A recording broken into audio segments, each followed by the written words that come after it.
Kemudian masalah kullu bid'atin ini ringan, masalah yang tidak perlu dipanjangkan itu kan, yang biasanya orangnya qasirul faham ya. Jangan ribut, jangan ikut-ikutan sama orang yang suka meributkan. Kullu bid'atin adalah semua bid'ah adalah dhalalah. Jelas kenapa? Semua bid'ah adalah sesat. Cuman yang dimaksud bid'ah itu apa sih? Yang dimaksud bid'ah oleh Rasul itu apa? Ada dalam bab usul fikih ada tahqiqul manat sama tankihul manat. Yang dimaksud bid'ah itu apa sih yang diinginkan Nabi? Siapa yang tahu keinginan Nabi? Apa yang dimaksud bid'ah itu? Apakah semua yang baru? Itu bid'ah menurut bahasa. Kita perlu bid'ah menurut syar'i itu apa sih? Maka para ulama selalu membuat sebuah definisi. Definisi itu bid'ah apa? Bid'ah itu bukan semua yang tidak pernah dilakukan Nabi itu adalah bid'ah syariah, bukan. Jadi ada definisi, maka ulama faham, cerdas membuat definisi bid'ah.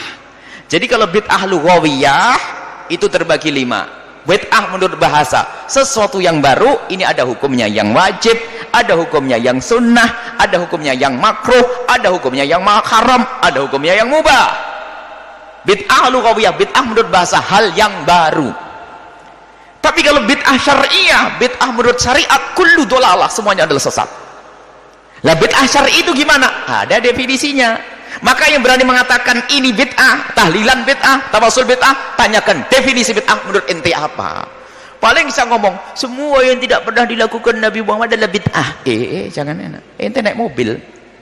Lah itu kan yang dimaksud urusan agama, bukan urusan dunia. Mana Nabi ngomong dunia? Coba Nabi ngomong urusan akhirat tak? Kan kullu bid'atin, tidak kullu bid'atin fid dunya atau fil akhirat, tidak ada. Dari mana itu bedakan antara dunia dan akhirat? Perlu definisi. Di sini ada belasan definisi.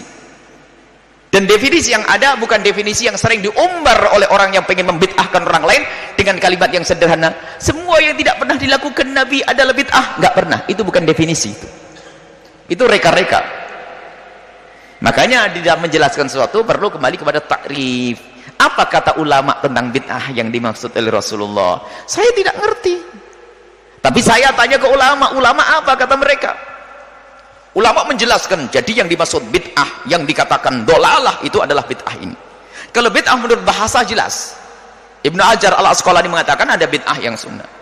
Sesuatu yang baru, lihat pengumpulan mushaf Sayyidina Utsman zaman Sayyidina Utsman bin Affan. Pembuatan kantor pada zaman Sayyidina Umar bin Khattab. Apalagi tarawih Sayyidina Umar adalah secara bahasa adalah bid'ah. Nikmatil bid'atu hadhihi, sampai Sayyidina Umar mengatakan sebaik bid'ah adalah ini, sebaik-baik bid'ah. Loh, kok ada sebaik-baik bid'ah? Sebaik-baik bid'ah. Loh, Sayyidina Umar ngomong ada bid'ah yang baik, ini bagaimana? Apakah Sayyidina Umar tidak pintar lagi? Ini kan kurang ajar. Karena terbatasnya dia dalam memahami, dipikir nggak bisa dibedakan antara bid'ah menurut bahasa dan bid'ah. Sayyidina Umar nikmatil bid'atu, bid'ah secara bahasa, sesuatu hal yang baru yang menarik, ya ini loh, bukan bid'ah syariah. Kalau bid'ah syariah kulluha dhalalah, bid'ah dalam syariat adalah dhalalah semuanya. Lalu bagaimana bid'ah syariah itu? Ulama berbeda pendapat dalam definisi, tapi mirip-mirip semuanya. Di antaranya adalah misalnya thariqatun fid dini, salah satu. Kasih dua definisi, harus punya. Thariqatun fid dini, cara beragama, bukan cara bercocok tanam, bukan ya. Cara beragama, lihat. Nah, ini definisi. Thariqatun fid dini mukhtara'atun, yang dibuat-buat. Cara beragama yang dibuat-buat. Tudhahi syariat, yang menandingi sesuatu yang ada di dalam syariat. Yuqsadu bisuluki 'alaiha, dengan maksud melakukan itu semua. Al-mubalaghatu fi ta'abbudi, berlebihan dalam beragama. Contoh, subuh, salat subuh, pagi-pagi lagi seger salat subuh kok cuma 2 rakaat. Saya tambah deh, nambah 2. Nah, membuat sesuatu dalam agama yang menyerupai dalam agama, bentuknya sholat. tujuannya berlebihan. Apa? Saya kuat, perlu tambah lagi kalau sholat yang keenam. Itu bid'ah yang sesat. Tetapi jika ada orang melakukan thariq mukhtara'atun, mengada-ada itu adalah apa? Tidak bisa dikembalikan kepada Al-Quran dan hadis. Tapi kalau bisa dikembalikan kepada Al-Quran dan hadis Nabi, bukan bid'ah lagi, karena bukan mukhtara'atun. Mukhtara'atun itu adalah mengada-ada, dari tidak ada diadakan. Tapi kalau bisa dikembalikan, kalau dikembalikan kepada Nabi bisa. Contoh zikir bareng dan tidak bareng, oh ini bid'ah. Oh itu ada zikir bid'ah, masih bisa guna. No, Nabi nyuruh berzikir kok, dan Nabi tidak membatasi antara bareng-bareng dan sendirian. Kenapa kok zikir jamaah jadi haram sekarang? Tidak pernah dilakukan Nabi. Nabi menyuruh berzikir, Nabi nyuruh membaca sholawat. Apakah ada batasan Nabi mengatakan bersolawatlah kau sendiri-sendiri? Ada gitu? Tidak ada. Ulama-ulama kita punya zikir keras bid'ah. Dulu mengeraskan zikir adalah bid'ah, dan terang-terangan membuat tulisan. Dia lupa Imam Bukhari rahimahullahu ta'ala. Coba dangkalnya mereka menilai bid'ah. Imam Bukhari rahimahullahu ta'ala meriwayatkan dalam Sahih Bukhari bahwasanya inna raf'as sauti, sesungguhnya mengangkat suara bidzikri dalam berzikir, idzan sarafu minal maktubati, kalau mereka selesai melakukan sholat, kana fi ahdin Nabi sallallahu alaihi wasallam, ada pada zaman Nabi sallallahu alaihi wasallam. Imam Bukhari mau dikatakan bid'ah? Nah ini terus gimana? Seenaknya, karena tidak ada Nabi pernah ngajari semacam ini. Ente hidup pada zaman Nabi. Jadi begitu mudahnya mereka mengatakan bid'ah. Itu ternyata pemecah belah umat. Subhanallah. Umat Islam dari masa ke masa dengan mudahnya, dengan sederhananya ibadah yasinan kok jadi bid'ah, waqi'an bid'ah, qul huwallahu bid'ah, akhirnya sinetronan saja gitu nanti. Waqi'an jadi bid'ah, yasinan bid'ah. Bagaimana baca yasin? Baca Al-Baqarah kalau kurang panjang, Baqarahan. Tidak ada mengkhususkan ayat. Ada Nabi mengkhususkan dalam Fadailul Quran, bab Fadail Quran. Imam Bukhari meriwayatkan diperkenankan mengkhususkan Quran. Salah satu istri Nabi mengkhususkan ayat, dibaca berulang-ulang sampai berkali-kali, sehingga diceritakan ada salah satu sahabat Nabi yang mau datang ke rumah istri Nabi, mendengar istri Nabi membaca, pergi ke pasar, balik lagi, itu ayat yang dibaca diulang-ulang. Loh, berarti istri Nabi ahli bid'ah dong. Sudahlah, mohon maaf kalau sudah ketemu orang ahli bid'ah itu jadi kadang-kadang bingung saya, itu apa? Memang ada yang jadi bid'ah. Dan memang ada permasalahan berat juga dari kita, wahai ahli iman. Kita sering membawa hadis-hadis yang enggak jelas juga. Tidak hati-hati kita dalam menukil hadis, sehingga dari sinilah akan dihantam oleh mereka. Maka ayo kita, memang kita bukan bagian yang mengetahui hadis ini dhaif maudhu, semuanya kita serahkan pada pakar hadis. Cuman kadang kita tuh terlalu kebablasan, tidak seleksi. Jadi mereka kadang-kadang ada sebagian mereka itu menghantam dari hadis-hadis yang lemah.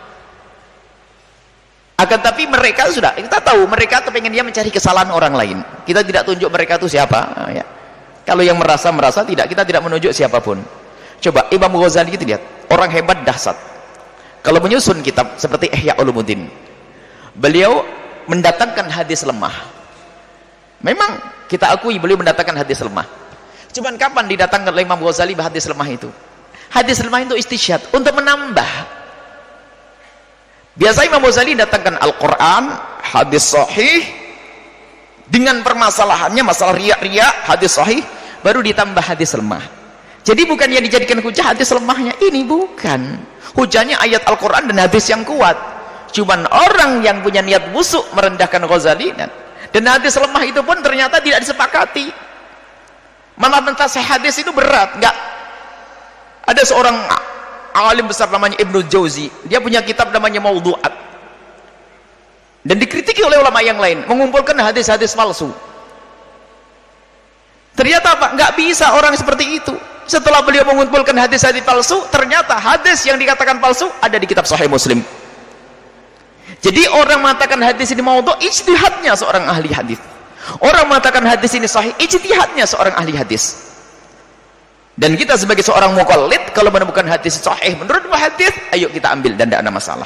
Ada masalah tarjih, ini babnya lain. Kalau anda ahlinya di dalam urusan tarjih, kalau bukan serahkan kepada ulama.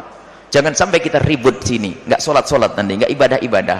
Orang sudah pada zikir ribuan kali, kita masih ribut bid'ah atau bukan bid'ah, bid'ah atau bukan bid'ah. Orang sudah sampai kepada Allah, kita masih di meja diskusi belum beres-beres. Ya, ayo kita sederhana, masalah bid'ah adalah masalah entengnya.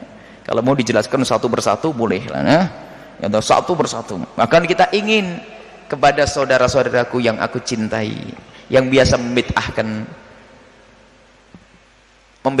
khususnya amalan-amalan kami ini. Amalan kami, amalan Al-Bahjah Group.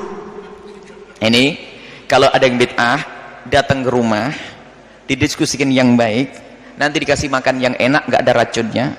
Kalau seandainya kedatangan anda harus pakai uang, saya kasih duit. Jangan menyebar di kampung-kampung melakukan bid'ah. Kita pengen diskusi yang baik. Ini loh perlunya umat ini, supaya tidak menyebar fitnah sana sini, bid'ah. Pernah kita terjadi dialog dengan salah satu orang tentang menghadiahkan pahala, katanya bid'ah. Dialog dengan satu orang, semoga Allah mengampuni kami dan mengampuninya. Pada akhir dialog sudah mengakui bahwasanya apa? Itu masalah khilafiyah. Jadi kan nggak perlu membid'ahkan kan.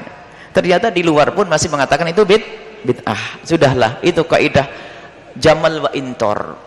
Kisah jamal wa intor itu adalah onta biarpun terbang. Jadi orang itu kalau keras kepala, dinasihati nggak bisa, diajak kepada kebenaran tetap susah. Ini kayak berdebat dua orang.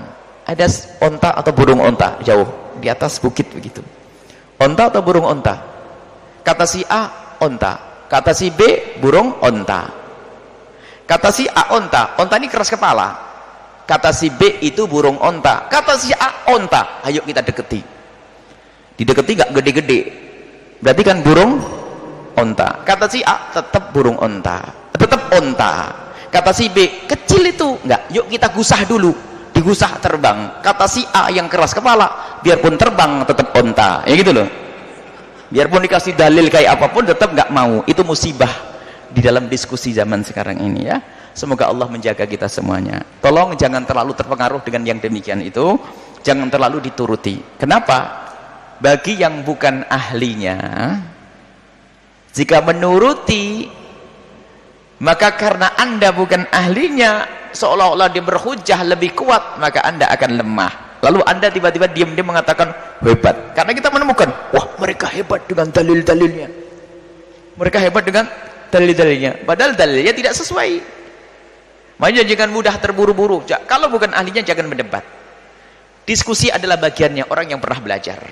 Kalau anda sudahlah, anda ikut para ulama, kalau mau bertanya, tanyakan satu persatu. Barangkali yang bertanya punya masalah detail satu, dalilnya yang katakan bid'ah mana, nanti kami tunjukkan dalilnya para ulama, bukan dalil saya. Bisa datang satu-satu, tawassul, tahlil, ini, apa ini. Ada semuanya itu, dan tidak dibuat-buat dalilnya, dalil benar.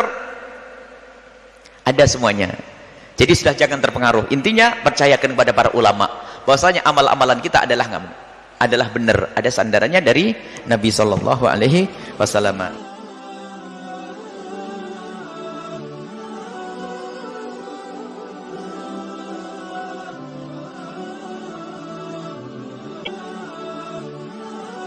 Assalamualaikum warahmatullahi wabarakatuh. Para pemirsa, komunitas subscriber, subscribe dimanapun anda berada.